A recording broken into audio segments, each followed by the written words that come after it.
Muy bien, ya está grabando, entonces cuando termine yo lo subiré a YouTube y le mandaré el enlace a la coordinadora de ustedes. Bien, entonces vamos a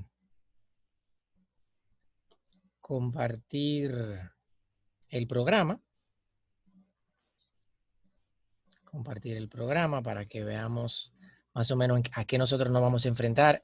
O, bueno, no a qué nos vamos a enfrentar, sino cuál es el contenido predeterminado por la universidad y a qué, y a qué nos da el tiempo que valga la pena, ¿no? Déjame...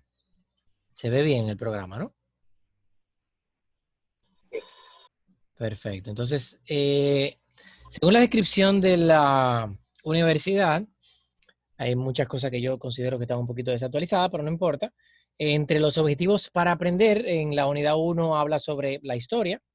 De la historia, ¿qué podemos nosotros decir de la historia? La parte más curiosa es el asunto de los acueductos. Yo honestamente, yo personalmente cuando veía imágenes del famoso acueducto romano y esos arcos de piedra, yo no entendía por dónde era que iba el agua.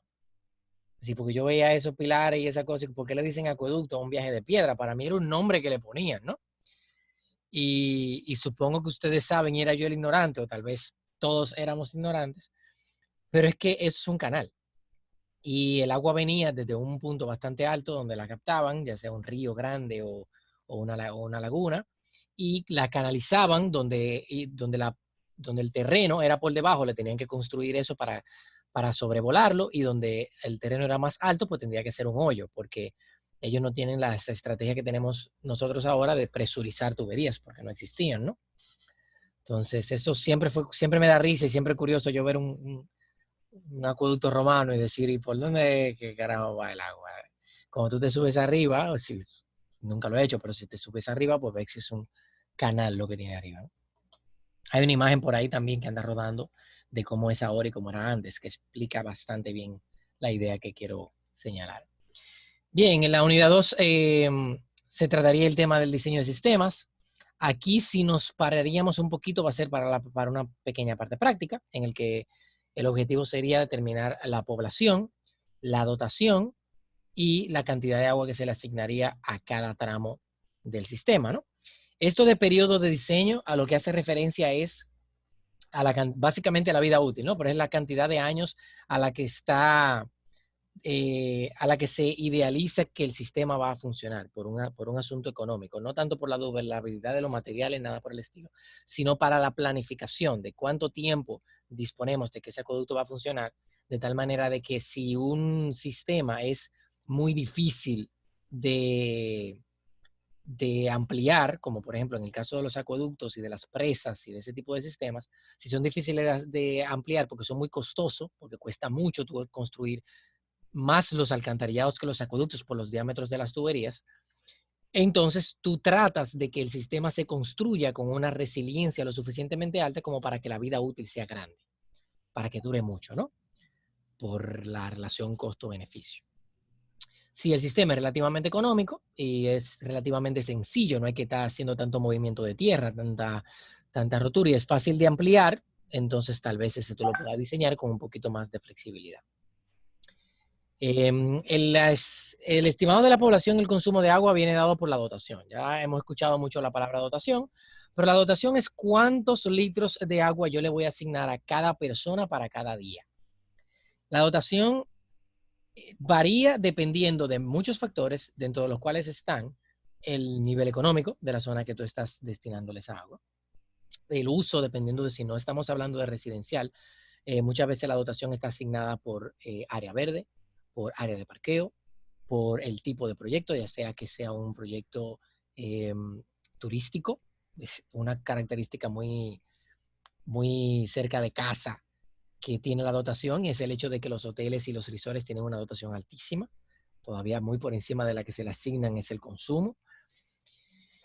Pero ¿cuál es la parte que quisiera que nosotros entendamos sobre la dotación? Y es que la dotación es el número que nosotros le asignamos, no necesariamente el número que realmente se consume.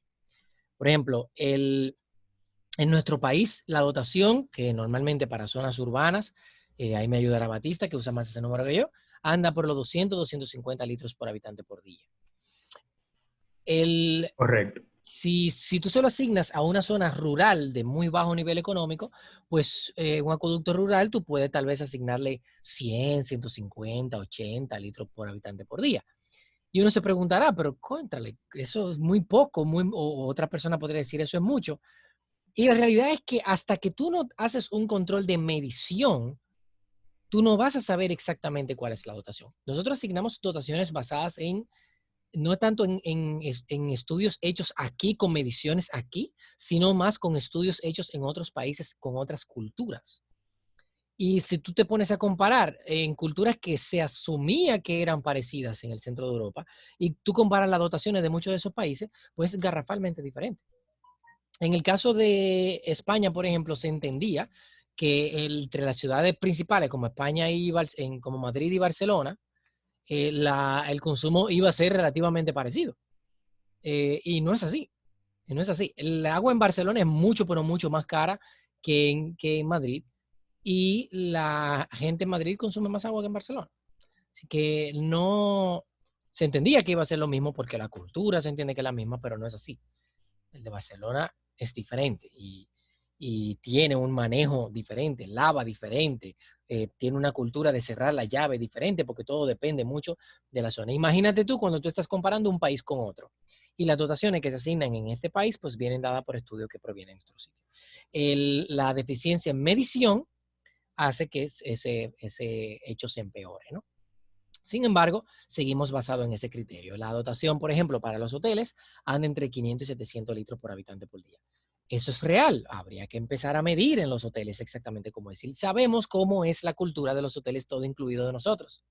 Un hotel todo incluido, como el nosotros, no es igual a un hotel que no es todo incluido como en los otros países. No sé si ustedes saben, pero solamente creo que 2 países de América son los que utilizan el sistema de hoteles resort todo incluido. Eso creo que en México y aquí. El resto de los hoteles es diferente, sin embargo, se utiliza más o menos la misma dotación. ¿Eso es real? Pues probablemente no. Bien, lo primero que tenemos que saber es que si estamos determinando dotación con una variable llamada litros por habitante por día, pues evidentemente para hacer un diseño necesitaremos saber cuántas personas es las que vamos a abastecer. Y una pregunta curiosa es, si vamos a dotar agua a una población, esa población existe, porque ya tiene un acueducto hecho. Si la población ya existe, ya tiene un acueducto hecho. Y si no existe, no puedo contar a las personas. ¿Cómo lo construye un acueducto en una población que no tiene acueducto? Si no sé cuántas personas van a haber. Bueno, pues ahí viene el asunto de los asentamientos y la tasa de crecimiento poblacional. Esto para el estimado de la población viene dado porque tú estimas a futuro qué cantidad de personas va a haber en un asentamiento determinado. Y normalmente los asentamientos son pequeños. Si tú estás haciendo un rediseño, que tú estás ya un acueducto que ya existe y estás haciendo una revaluación, pues evidentemente lo que vas a revisar la dotación que ya se seleccionó para ver si la tasa de crecimiento en altura fue la misma, porque ya en espaciamiento, pues lo que estás es ampliando el acueducto, llevando tuberías más lejos. Para la estimación de la población, pues se utilizan muchos métodos que son de proyecciones. Hay proyecciones que son lineal, proyecciones que son exponenciales, en el que tú estimas cuánto va a ser la cantidad de personas a cierto tiempo. Y ese cierto tiempo viene dado por el periodo de diseño. Si tú estás diseñando un acueducto, típicamente aquí se diseña el acueducto para de 15 a 20 años. Entonces, normalmente se utiliza 20 años como el valor del tiempo en el que tenemos que estimar que va a estar funcionando el acueducto y por ende el tiempo en el que estimamos que necesitamos saber qué cantidad de personas va a haber. Entonces, no diseñamos para la cantidad de personas que hay, diseñamos para la cantidad de personas que van a haber. Y por ende, utilizamos diferentes metodologías. Hay un libro que, a ver si yo puedo compartírselos. Ese libro realmente no es un libro, es la normativa del INAPA, que se llama Reglamento Técnico para el Diseño de Obras e Instalaciones. Lo pueden utilizar como uno de los libros técnicos para el curso, para lo que vamos a aprender aquí. No para muchas cosas, porque en realidad lo que quisiera que hagamos es más el diseño de un sistema bastante simple, pero sí le puede ayudar para conocer muchas de las cosas que estamos hablando ahora mismo, como son la dotación, la población y los valores de diseño. Bien, entonces el nombre se llama Reglamento Técnico para el Diseño de Obras. Está, voy a ver si consigo el enlace. Bueno, con que ustedes pongan reglamento, diseño, INAPA. Sí, si ponen reglamento, diseño, INAPA, le va a salir en el primer enlace y lo pueden descargar. De todo modo, yo lo tengo por ahí, tal vez lo pueda compartir por el grupo. Lo que pasa es que pesa bastante, ¿no?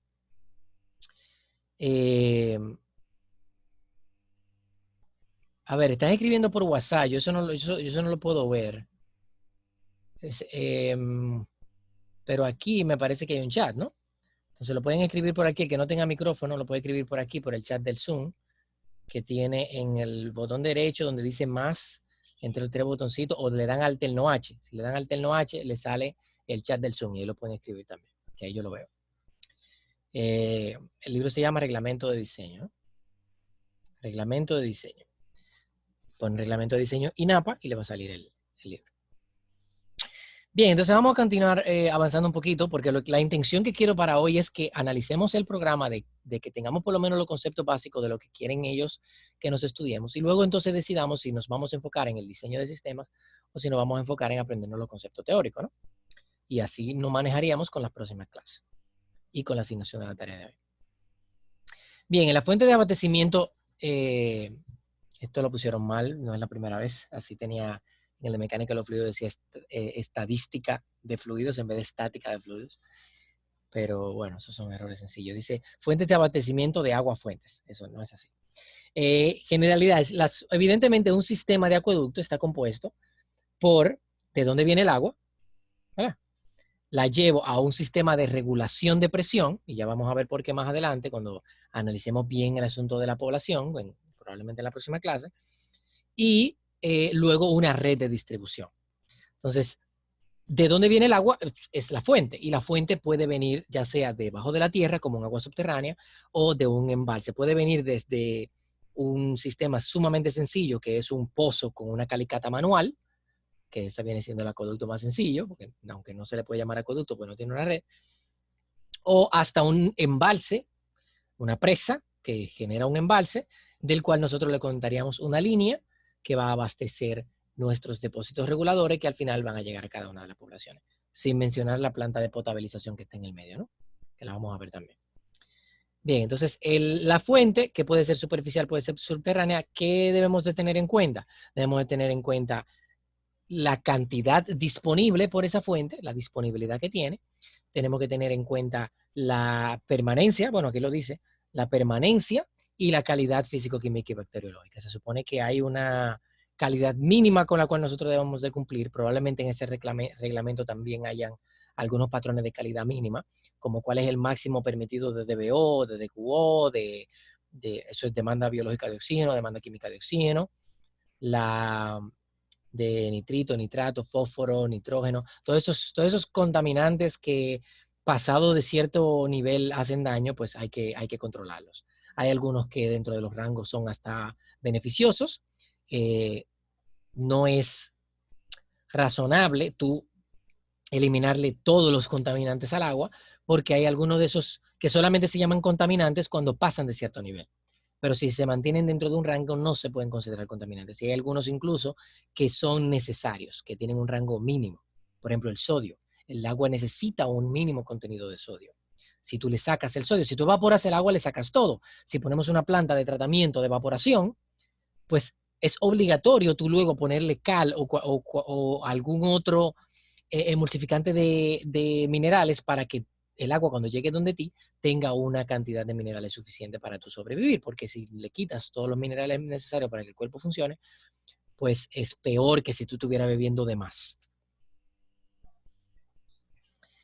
Obras de captación, ya hablamos de los pozos, que el pozo es una obra de captación, pero también tenemos obras de captaciones superficiales, como son las que colocamos en los ríos, que son obras de toma laterales, obras de tomas en lecho y algunas otras. Eso lo vamos a ver en una pequeña presentación, pero eso se lo van a estudiar para el concepto teórico, ¿no? Yo le voy a dar un pequeñito formulario de cuáles son los componentes vitales que tienen que aprenderse. Ustedes van a hacer una definición de esos componentes, una investigación de cuáles son los más típicos, y entonces lo vamos a debatir en la próxima clase, antes de entrar en cálculos, ¿no? Luego tenemos aguas subterráneas. Las aguas subterráneas tienen un poquito más de amplitud porque son más complejas. No es lo mismo tú simplemente ir a una a una fuente superficial y colocar un muro. En las aguas subterráneas normalmente hay que considerar muchas otras características, como son el hecho de que el agua subterránea normalmente tiene altos contenidos de muchos sólidos que hay que eliminar. Aunque normalmente el agua subterránea se considera como más limpia, tiene mayores, es más propensa a ser contaminada por elementos que no se pueden eliminar, como alto contenido de hierro, como una alta salinidad, como una alta dureza. La disolución de las rocas kársticas en nuestro país tiene ese efecto muchas veces en nuestras aguas subterráneas.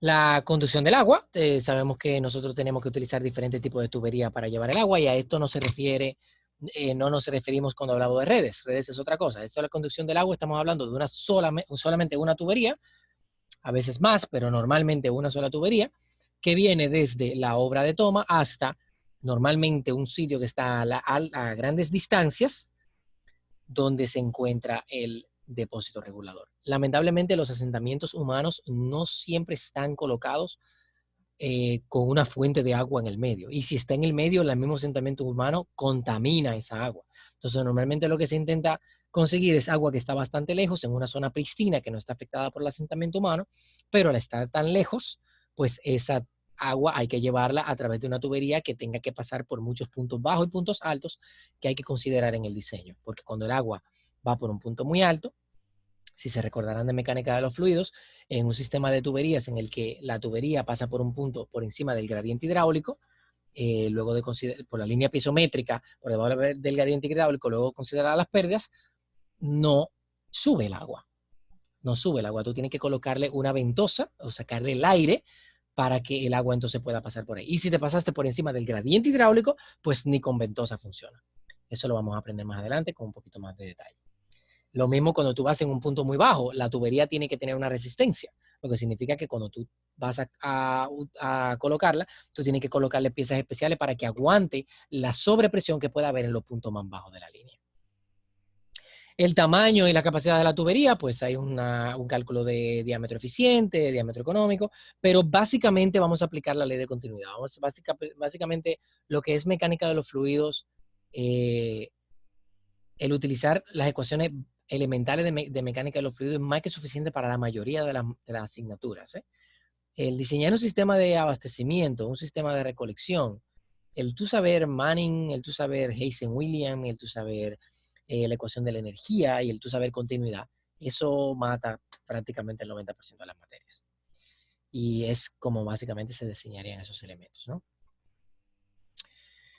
Materiales, ya hemos hablado un poquito de materiales, pero dependiendo del tipo de material que se utilice, pues tú vas a tener una tubería más resistente o menos resistente, más económica o menos económica, o más peligrosa o menos peligrosa, ¿no? Entonces, eso hay que tenerlo en cuenta también. Las incrustaciones, correcciones y muchos otros fenómenos que hay que considerar en las tuberías nos suceden mucho también. Las incrustaciones, por ejemplo, es un fenómeno que se da por la disolución de los minerales de la roca, que hacen que una alta dureza en el agua, un alto contenido de minerales relacionados al silicio tienden a pegarse a la tubería y se vuelven, sí, te reducen el diámetro efectivo por el que cruza el agua, porque se pega a la tubería y se incrusta en la tubería, reduciéndote la capacidad hidráulica de la misma. Bien, entonces el equipo de bombeo es cuando estamos diseñando un sistema en el que hay un bombeo obligatorio, porque podemos tener un sistema en el que la gravedad no da, y ya sea que tengamos que tomar el agua superficial a cierta altura, llevarla hasta un punto que le llamamos relevo, y de ahí entonces bombear, o que desde el principio, desde la toma, tengamos que colocar un bombeo, pues hay que saber cómo poder elegirlo. Esto dice UPSH, yo voy a asumir que yo quisieron decir NPSH, pero eso ya lo averiguaremos. Tal vez hay un UPSH que yo no conozco. Ya veremos. Red de distribución, que es a donde básicamente se termina la materia en la mayoría de los módulos. Este es grandísimo porque le meten calidad también, pero eso lo podemos ver si da el tiempo. Lo dudo, pero lo podemos ver si da el tiempo. Redes de distribución, prevención de incendio, caudales de diseño, son los que se consideran prevención de incendio porque se considera un caudal un volumen para poder prevenir incendios y la manera en la que se hace. Hay una cosa curiosa y es que en algunos sistemas la recolección de las aguas pluviales y residuales, y si se fijan en algo, todo esto está relacionado porque tiene Hardy Cross, diseño de red en tuberías, pero nada de eso está hablando de recolección de aguas residuales, ni de recolección de aguas pluviales. Todo esto es agua potable desde la unidad 1 hasta la 9, yo diría, ¿no? Entonces luego tenemos las 10, 11, 12, 13 y 14, que es tratamiento de aguas que pueden ser residuales o potables. Puede ser potabilización o depuración. Y la calidad de agua es un control que tú le haces también a todo. Así que se podría decir que el módulo, que todo está hecho para acueductos, no para acueductos y alcantarillados. Es extraño, ¿no? Pero bueno, esto es una materia que debe verse como quieren 2 o 3, no solamente en 1. Tenemos entonces el diseño de redes de tuberías, que puede ser diseño de redes radiales o diseño de redes cerradas. Y cuando son cerradas, pues hay que utilizar el método de Hardy Cross, que es uno de los métodos para resolver este tipo de problemas. La calidad de las aguas, que es el control que hay que tener para los mínimos, que fue lo que mencioné más arriba. Y luego entonces entra el tratamiento, que es lo que probablemente no nos dé el tiempo. Pero tratamiento, el objetivo del tratamiento, de la potabilización o depuración, es precisamente llevar el agua, no limpiar el agua, es llevar el agua a que tenga unos niveles de contaminantes dentro de los rangos permitidos, ¿no? Ese es el objetivo. Y en el caso del agua potable, unos contaminantes dentro del rango permitido también, pero para no hacerle daño al que consume. Se me fue la cámara. Dime un segundito.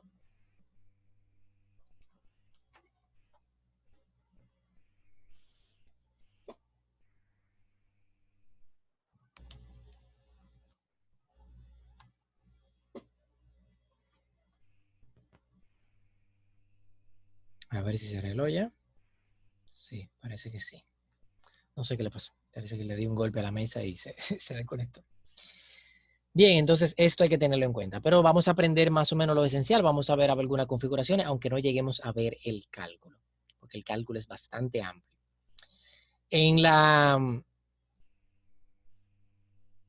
En el pretratamiento, el agua acaba de llegar a la planta de tratamiento y en la planta de tratamiento tenemos que eliminar los contaminantes más grandes, ¿no? Lo que más fácil podemos sacarle al agua. Dependiendo del sistema de recolección, si estamos hablando de una planta de una depuradora, el sistema de recolección, el alcantarillado, puede ser unitario o puede ser separado. Unitario quiere decir que una sola tubería para llevar agua residual y agua pluvial. En este país no se usa así. En este país utilizamos una tubería para agua residual y una tubería para agua pluvial.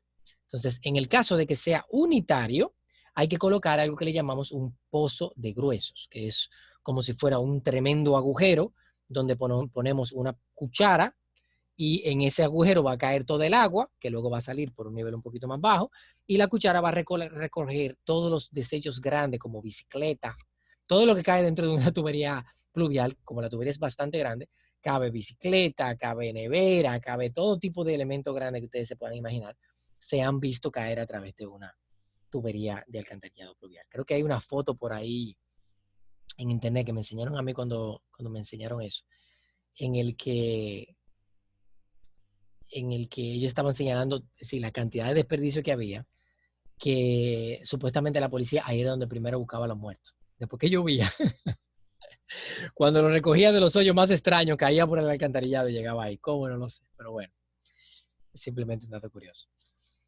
Bien, entonces, aparte de eso, tenemos el pozo de grueso y luego, o si no tenemos el pozo de grueso, vamos directamente a un tribado. Es una recolección por rejillas en el que el agua tiene que limpiarse los elementos ya un poco más pequeños, como una de las cosas que más afecta, como son las toallitas sanitarias, los papeles gruesos, cartones que no se han deteriorado todavía con el agua, todos esos elementos que son bastante grandes, lo elimina la rejilla, ¿no?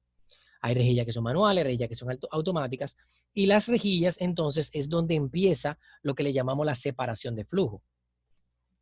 Eso lo vamos a ver ya más a detalle cuando hablemos sobre la división de los flujos, porque tú tienes un único caudal y tú tienes que dividirlo en diferentes caudales.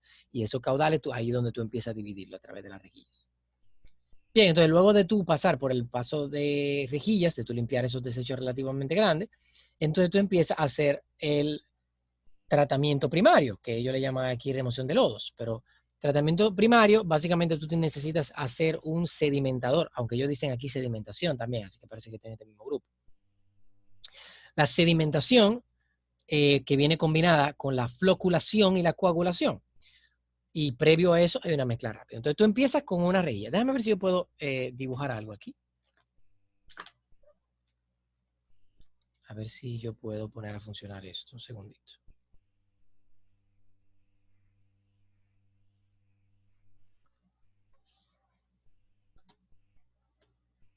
A ver si yo puedo encontrar una imagen donde lo pueda enseñar también.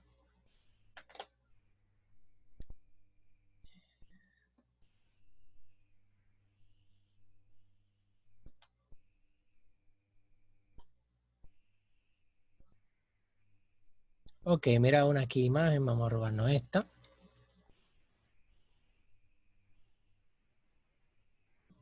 Que esta me parece que ya creo que es más que suficiente para que le enseñe los conceptos básicos. Poner esta.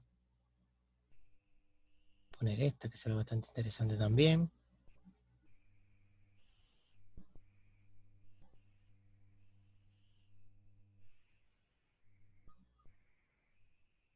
Ok.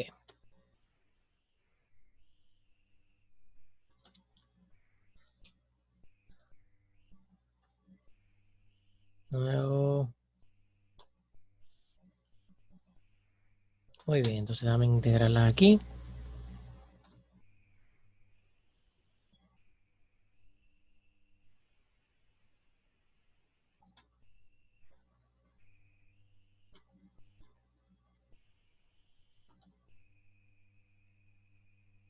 Para poder compartirla.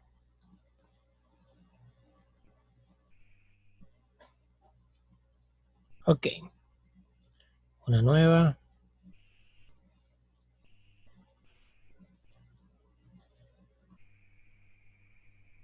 Voy a dejar de compartir esta. Y compartir esta.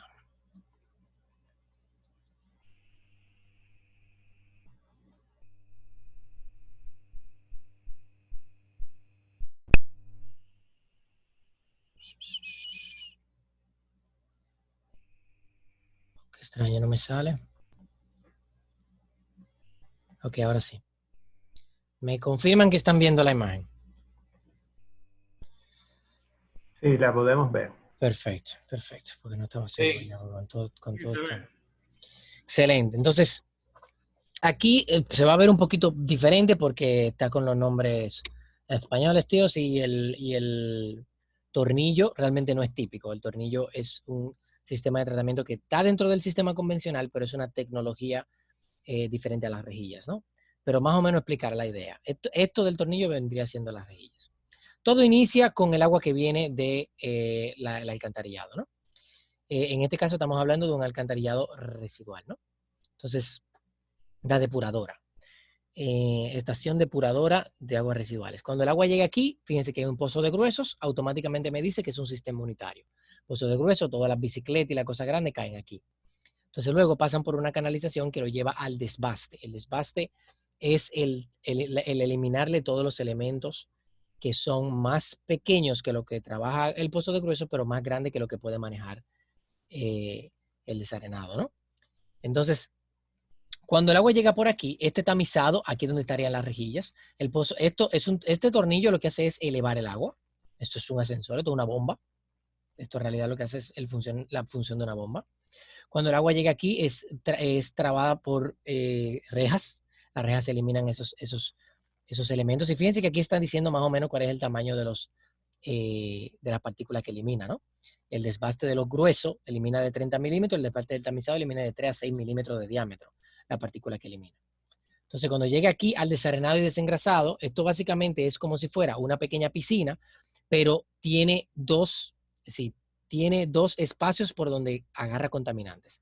En el fondo, para los contaminantes gruesos que descienden al fondo, pero principalmente, porque no es su objetivo principal no es el de abajo, principalmente la espuma que sube arriba, que es una emulsificación de las grasas.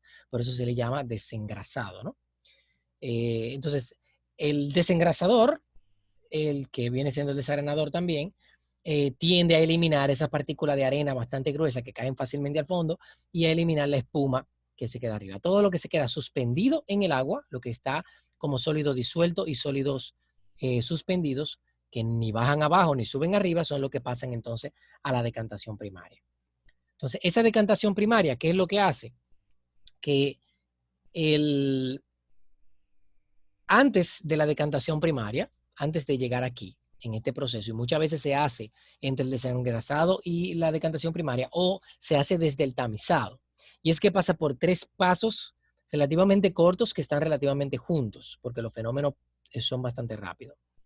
Lo primero es echarle, pasar el agua por una cámara se le llama cámara de mezcla rápida. La cámara de mezcla rápida, que incluso es donde está el canal donde tú mides el caudal que está entrando a la planta, también cumple esos dos objetivos, y que es donde tú pones un canal Parshall para medir ese caudal. En ese canal se genera intencionalmente una turbulencia bastante grande. Y esa turbulencia crea, por eso cuando hay bastante grasa no es recomendable ponerlo antes, porque entonces esa turbulencia generará mucha espuma. Normalmente se hace luego del desengrasado, antes de la decantación. Esa mezcla rápida lo que hace es permitirte tú echarle un coagulante. Un coagulante es un líquido, bueno, no es un líquido en realidad, pero es una sustancia que puede ser líquida o sólida, que provoca una floculación. El coagulante, que genera el fenómeno coagulación-floculación, hace que las partículas que están suspendidas, que son relativamente grandes, se peguen una con la otra, ¿no? Eso lo que hace es que le tumba la carga eléctrica a las partículas, porque la carga eléctrica es lo que hace que toda partícula se repele. Entonces, cuando tú le tumbas la carga eléctrica, se empiezan a unir todas esas partículas y forman unos flóculos, que son unas pelotitas de sucio que se quedan juntas. Entonces, el control aquí está en la velocidad. Tú empiezas por una mezcla rápida que tiene velocidad muy, muy alta. Luego pasas por un floculador, que es una pequeña cámara con velocidad relativamente lenta, pero claro, mucho más lenta que la mezcla rápida, pero todavía un poquito más rápida que la decantación, que el sedimentador. Entonces, aquí tú lo que haces es que le pones en todo ese contenido, luego que tú le echaste el coagulante, en el caso de nosotros lo que utilizamos es sulfato de aluminio, y lo que hace el sulfato de aluminio es que tumba la carga eléctrica, hace que todas las partículas se peguen, se formen los flóculos y luego empiecen a decantar. Tú necesitas velocidad muy alta en la mezcla rápida, velocidad lenta en la cámara de coagulación para que cuando tú, suficientemente rápida como para que se formen los flóculos, pero suficientemente lenta como para que no vuelvan a romperse. Entonces, una mezcla relativamente lenta. Normalmente parece como una cuchara dando vueltas, que hace que se remolotee el agua, pero que no se rompan los flóculos. Y luego pasa a la decantación primaria. La decantación primaria, entonces, sí es muy, muy, muy lenta. Normalmente se hace en cámaras circulares. Normalmente si tuvo una planta de tratamiento desde el cielo, es circular. En esta próxima imagen creo que se ve un poco mejor. Exacto, como se puede ver aquí. Aquí no quise poner esta porque está un poquito diferente. Tú tienes el tamizado, pero no se ven las rejillas. Sin embargo, eso es lo que hace. Y no tiene pozo de grueso. Cuando llega el desengrasado, fíjense que la espuma se queda arriba y el agua pasa por el medio. En el fondo se quedan las arenas, arriba se queda la espuma y luego el agua pasa por el medio, ¿no? Se está viendo la imagen, ¿no? Sí. Perfecto. Vamos a prender el bombillito, no sé si se ve esto. Ok. Entonces, bombillito, ¿dónde estás? Esto hace... Esto de aquí. Esto hace que el agua al pasar por el medio no tenga ni parte de la espuma ni parte de los sólidos. Esa es la estrategia, que el agua pase por el medio. Ya esto se ve relativamente claro. Entonces, cuando llega a la decantación primaria, vuelvo y repito, Aquí en esta fase, no se muestra, pero aquí en esta fase es donde se le incluye el sulfato de aluminio. Sulfato de aluminio lo que provocará la floculación y la coagulación. En una cámara relativamente pequeña, que puede ser en esta, se genera la coagulación y entonces cuando llega aquí está el decantado. El decantado es, tú pasas el agua muy, muy lento y normalmente tiene como si fuera una parrilla que va dando vuelta, que va eliminando, va arrastrando los sólidos del fondo y llevándolo hacia el centro, ¿verdad? Y el agua, si ustedes se fijan, no entra directamente a la cámara, sino que entra a una cámara del medio. El agua sube por dentro, por abajo. Es esa cámara circular que está en el centro, el agua cae ahí y entra hacia esta cámara de decantado por debajo. ¿Para qué? Para no caer y romper todos esos flóculos, no romper los flóculos, ¿no? Que el agua cuando llegue aquí que llegue tranquilita y vaya llevando por gravedad.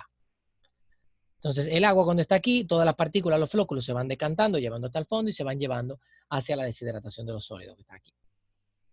Dependiendo del tipo de tratamiento, este esquema es ligeramente diferente, pero dependiendo del tipo de tratamiento, tú puedes necesitar un tratamiento secundario o no.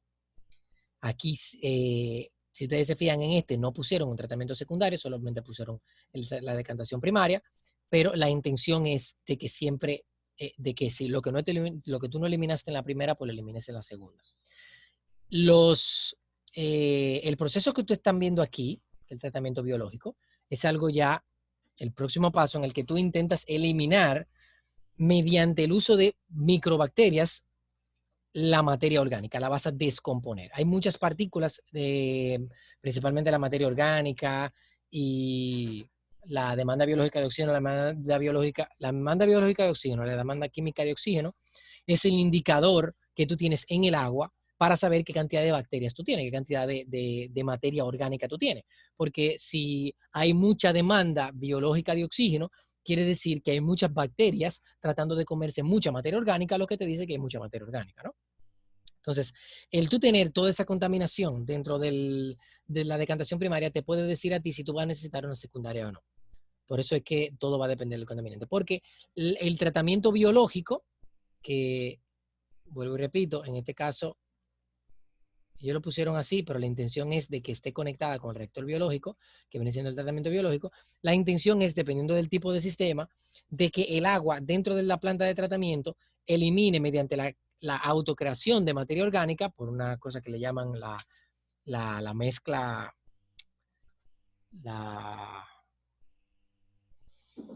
el SCS, ¿cómo que se llama? El licor mezcla. El licor mezcla. El licor mezcla es un contenido de materia orgánica altamente cargado por actividad bacteriológica que descompone la materia orgánica que tú estás llevando para la planta. Entonces, muchas veces cuando tú inicias por primera vez una planta de tratamiento nueva, tú no la puedes iniciar vacía porque no trabaja, no funciona. Tú tienes que cargarla de materia orgánica y muchas veces usan matadero de puerco para llenar la planta de sangre, para que entonces el proceso, como le da alto contenido de materia orgánica de la grasa del cerdo, activa la actividad biológica, lo que entonces activa la descomposición de la materia. Y entonces ahí sí tú puedes poner la planta a funcionar. No sé cómo lo hacen aquí. Me parece que aquí lo hacen extrayendo, me confirmará Batista, pero me parece que lo hacen trayendo materia orgánica de otra planta. Transportan materia de otra planta, de la decomposición de los sólidos, de los lodos de otra planta y lo llevan al tratamiento biológico de la siguiente. Entonces, ¿qué pasa? En este país tenemos una ventaja. En este país, en los países tropicales, en los países calientes.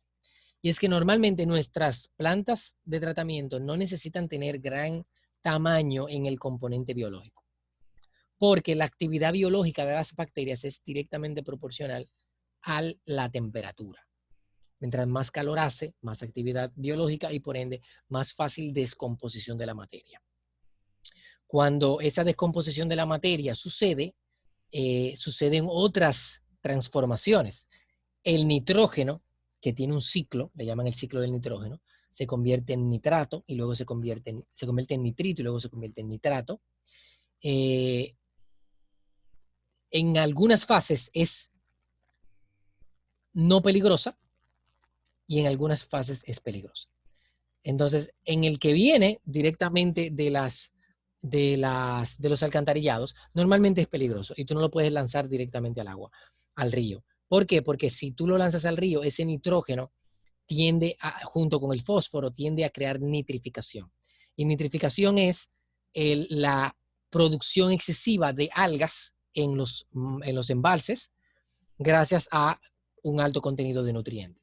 Entonces, ese alto contenido de nutrientes genera muchas algas y esas algas tapan el sol de toda la vida biológica que hay debajo, lo que crea muerte, lo que crea descomposición, lo que crea materia orgánica y lo que convierte tu embalse en una cámara de desecho, ¿no? Entonces, eso hay que tenerlo en cuenta. Perdón. Eso hay que tenerlo en cuenta cuando se diseña, que la temperatura en nuestro país, por ejemplo, es raro que nosotros veamos nitrificación en nuestros embalses.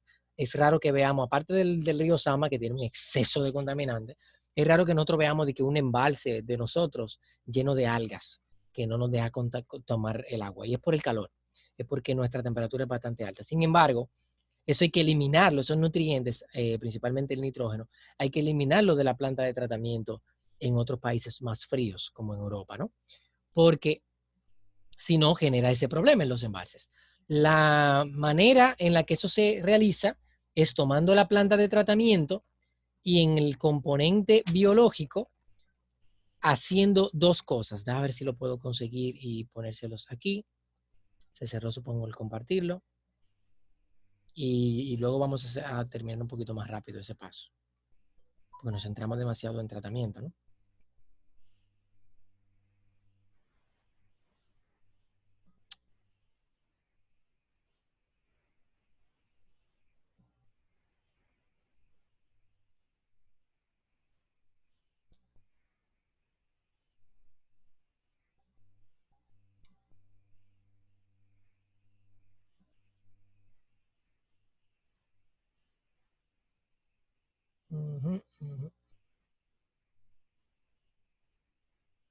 Bueno, este está separado. Me gusta verlo todo junto.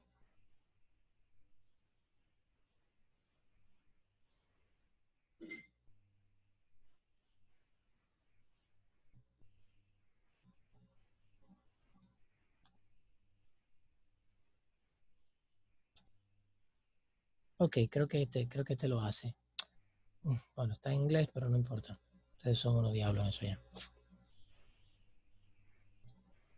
Bien, vamos a mostrarle esta.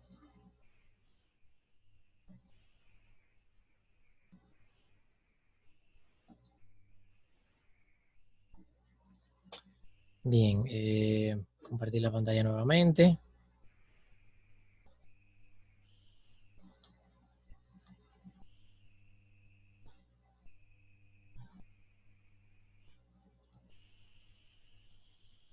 Bien, entonces en esta, como se puede ver, vamos a ver solamente la de abajo.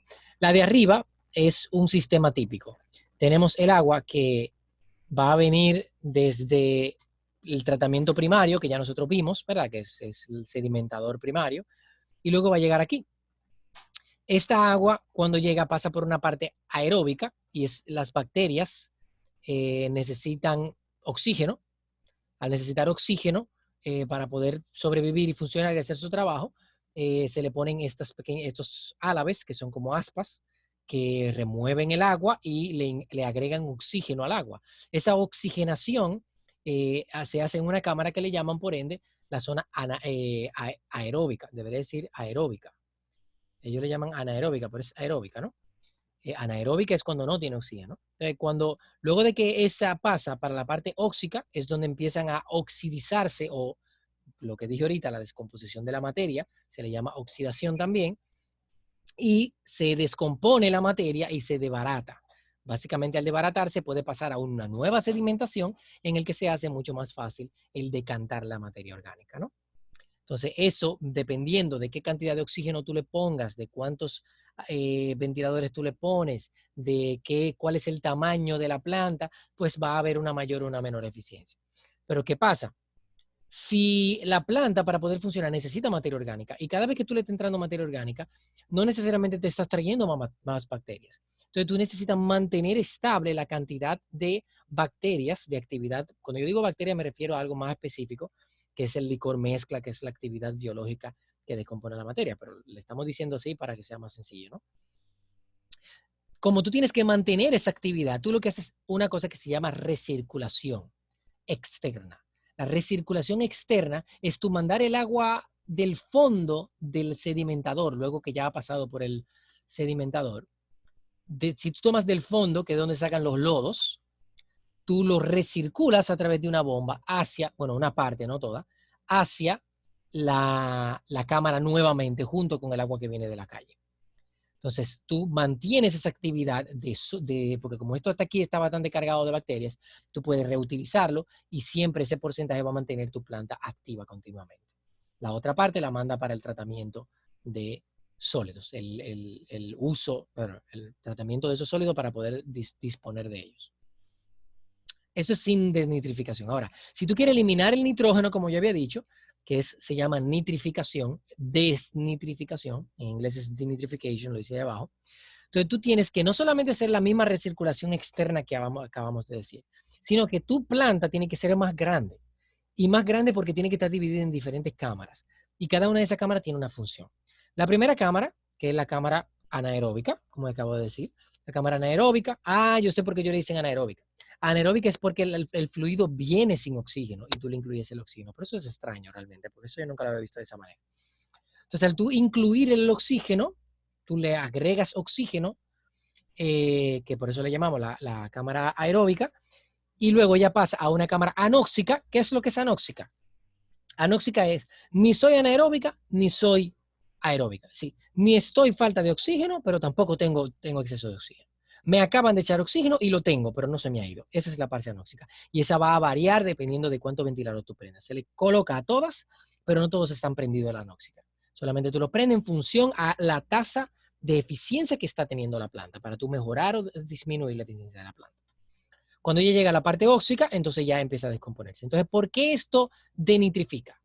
Porque el nitrógeno empieza a descomponerse, pero tiene 3 fases, tiene un ciclo, como ya había dicho, nitrógeno, nitrito, nitrato. Entonces, cuando él se pasa por esta primera planta, en el camino, cuando llega a la anóxica, con la oxidación, se convierte en la próxima, que es la anóxica amoníacal. Entonces, cuando llega a la óxica, tú, antes de que salga de la planta, que está dibujado afuera, pero no es afuera, antes de que salga de la planta, tú recirculas una parte también de la planta y lo llevas no a la anaeróbica, porque ella ya viene con un ligero contenido de oxígeno, no quieres sobreoxigenizarlo, entonces tú lo llevas a la anóxica para que consiga un poco más de oxígeno. Y luego ese químico, esa sustancia que tiene alto contenido del nitrito, que ya se había convertido desde el nitrato, desde el nitrógeno, entonces pueda convertirse en nitrato, ¿no?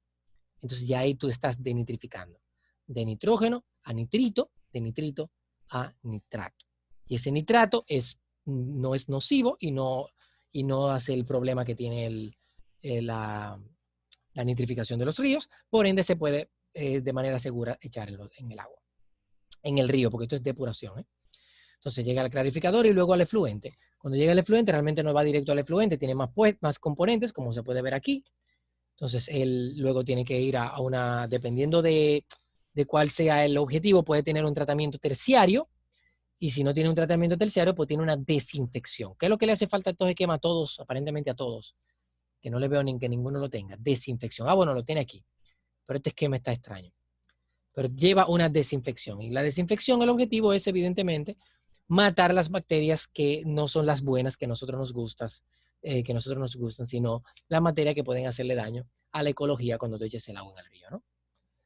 Bien, hasta ahora, ¿alguna pregunta, alguna duda, alguna observación sobre todo lo que hemos visto? Porque solo yo he hablado hoy y eso en las próximas clases no va a pasar. Cuéntenme.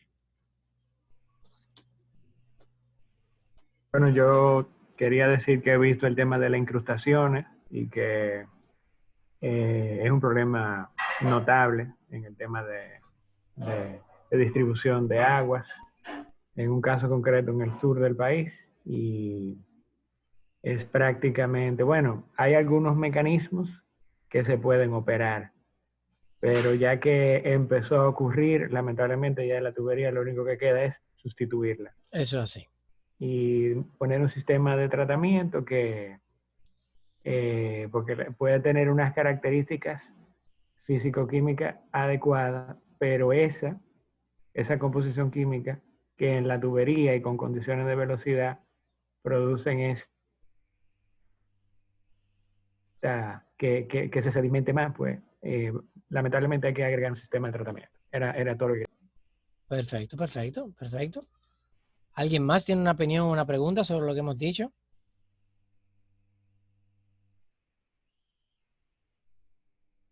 Además, ¿tiene opiniones? ¿Tiene dudas? Por ahora no. Qué bueno, qué bueno. ¿Está todo claro entonces? ¿Cuál es la función del oxígeno en el tratamiento de agua? El oxígeno, a ver, hay distintos tipos de bacterias. Hay bacterias que necesitan oxígeno para funcionar y mueren si no hay oxígeno. Y hay bacterias que no necesitan oxígeno. Y no solamente eso, si hay oxígeno, mueren.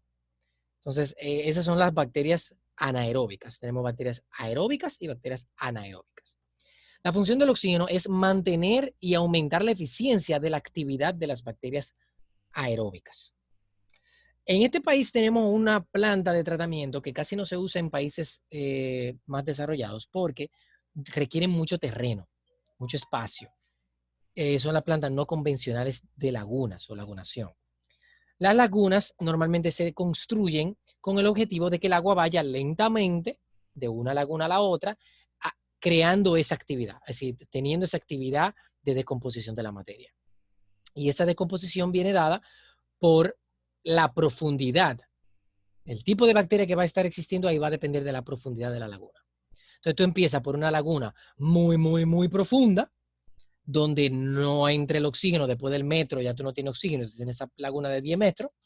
Entonces, en el fondo va a haber una alta concentración de contaminantes de bacterias anaeróbicas. Pero ¿qué pasa? Luego de que se decompone esa materia y pasa el agua clara, que el agua que está en la superficie pasa a la otra laguna, hay grandes contenidos de materia que no llegan tan hasta el fondo, que no se descompusieron en el proceso anterior con las bacterias anaeróbicas. Entonces ahí es donde tú necesitas incluir oxígeno. En la lagunación tratamos nosotros de hacerlo sin oxígeno, sin incluirle oxígeno de forma mecánica, solamente haciendo la laguna bajita, con una baja profundidad, creo que son 2 o 3 metros. Entonces, si tú la haces de 2 a 3 metros, el agua, el sol, el oxígeno de la superficie penetra lo suficiente como para que haya actividad aeróbica. Y esas bacterias entonces hacen lo que no pudieron hacer las anteriores. Luego entonces pasa a una tercera cámara, que es la laguna de desinfección, en el que la laguna es sumamente pequeñita, creo que tiene 2 o 3 pies, pero ya tú te puedes imaginar, para que esa agua tenga un paso lento, tiene que ocupar mucho, mucho terreno. Entonces esa laguna normalmente ocupa mucho espacio. Alguien ha dicho en una de las clases anteriores que yo di, de que pasando por Barahona, por ahí, que hay un bajo como Huevo y que no sé qué cosa, decían que era una sursa. Pues hay una planta de tratamiento que si el proceso de lagunación no está funcionando correctamente, hieden. Esas bacterias, al descomponer la materia, hacen que hiedan. Normalmente las plantas de tratamiento no deben heder. Y si hieden, están funcionando mal. O por lo menos no deben de heder a huevo, ¿no? Porque la decomposición no tiene que tener ese olor a huevo. Entonces, el objetivo del oxígeno es aumentar esa actividad biológica de las bacterias, ¿no?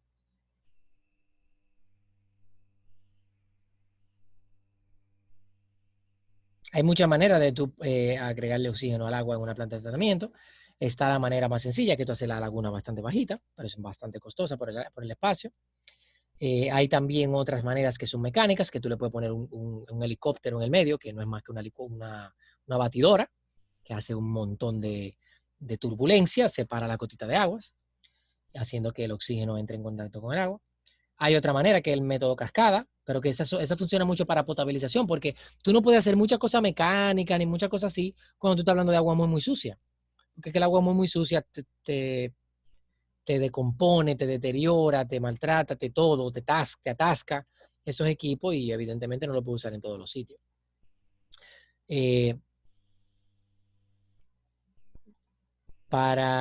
Exacto, los blowers para la inyección del aire también, que se ponen en el fondo. Hay una cosa que le llaman difusores. Los difusores son unos dispositivos que tienen muchos hoyitos, que parecen como un frisbee, parecen un frisbee, pero que tienen muchos hoyitos por donde entran el aire, y eso se pone en el fondo de las plantas de tratamiento separadas a equidistancia.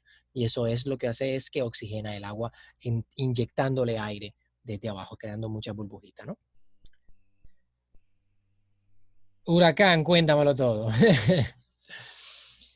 Bien, entonces vamos a hacer un pequeñito descanso de 5 minutos. A las 6:10 entonces empezamos con un próximo tema, ya entrando ya en lleno en lo que ya repasamos del programa, porque vimos el programa por encima, vimos todo eso, entonces vamos a ir paso a paso entrando en cada uno de ellos. 5 minutos, nos vemos.